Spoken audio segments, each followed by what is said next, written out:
All right, this is a photo of 4 Wisconsin state lawmakers getting a tour of the so-called Arizona election audit on Saturday. Republican lawmaker tours of the stadium in Maricopa County, where 2.1 million 2020 election ballots are being retallied and examined for signs of fraud, have been a growth industry lately. This photo of the latest group of lawmakers comes courtesy of a One America News correspondent named Christina Bobb. One America News is the only so-called news outlet with restrictionless access to the fake Arizona audit, and Christina Bobb was kind enough to tweet out this picture. But that's not the most interesting thing about the lawmakers' visit. The Milwaukee Journal-Sentinel reported Saturday that the 4 Wisconsin lawmakers' trip was paid for by a dark money group called Voices and Votes, the president and CEO of which is, drum roll please, One America News' Christina Bobb. So, to recap, the so-called journalist who is not only covering the so-called audit, but has also been fundraising to help pay for it, is also reportedly paying for lawmakers from at least one other state to come and see how it's done so they can replicate it back home. That is what you call nice work, if you can get it.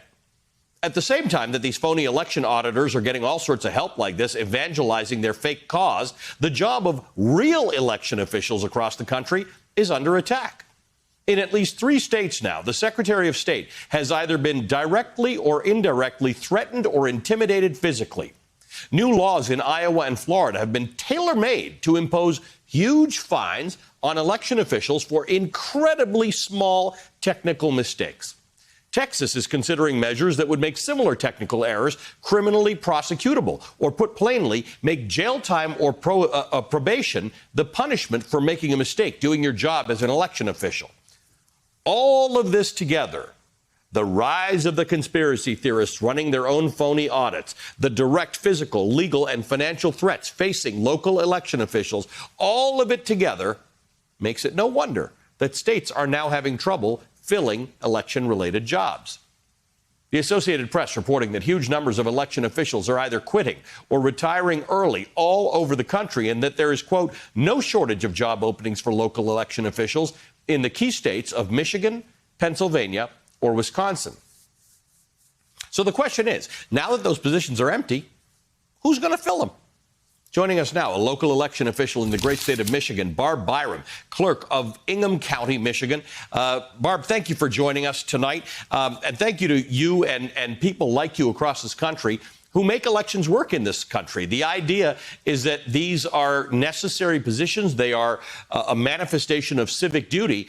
But we are doing things across the country that are causing people to back away, to not want to do this. Have you seen any of that where you are in Michigan? Unfortunately, I have.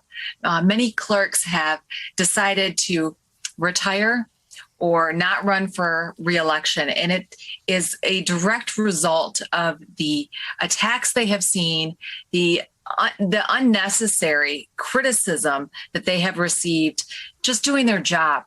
Most clerks, most election officials just want to make sure that every qualified registered voter has an opportunity to exercise their right to vote and that our elections are safe and secure. Now they're dealing with over 120 bills in Michigan. Over 120 election-related bills have been introduced in the first 6 months of the Michigan legislature's session, directly impacting the way we do our job and access for the voters to the ballot. This is not helpful. Repeating the big lie, having committee hearing after committee hearing talking about the big lie, this does not help. And these individuals have been just empowered to act irresponsibly and to attack civil servants and to go after election officials who have been working so hard with limited resources.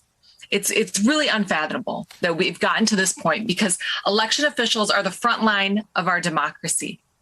I'm sorry to interrupt you. Your Secretary of State, Jocelyn Benson, was on actually with Chris Hayes earlier, and she has been saying since the election that these bills that you talk about, these more than 120 bills introduced by your legislature, are a solution looking for a problem. You actually had remarkably successful elections in Michigan this time around. In fact, you saw a remarkable increase in access to the polls, in the number of people who voted absentee or in advance. This is, anybody looking at Michigan would say you wouldn't need one bill to fix things right now.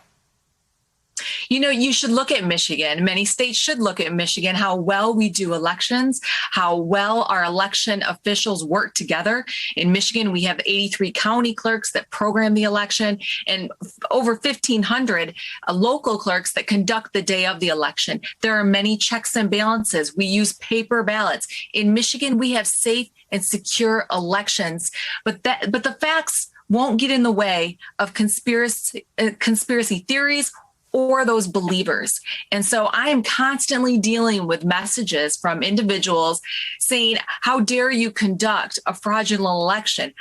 I didn't, and neither has anyone else in the state of Michigan. We conduct secure, accurate elections, and there are checks along the way to make sure those elections are safe and secure and accurate. Well, you just mentioned the conspiracy theorists. The Associated Press reporting today that these conspiracy theorists are in it for the long haul and that they are looking specifically toward these election administration positions, trying to force people out, come up with these laws that cause good people who have been working in elections. We don't know what party you're with or what you're doing, causing good people to go out because of intimidation, because of threats, because of all these laws to make it difficult, and then playing the long game of putting people in there who share their conspiracy theories.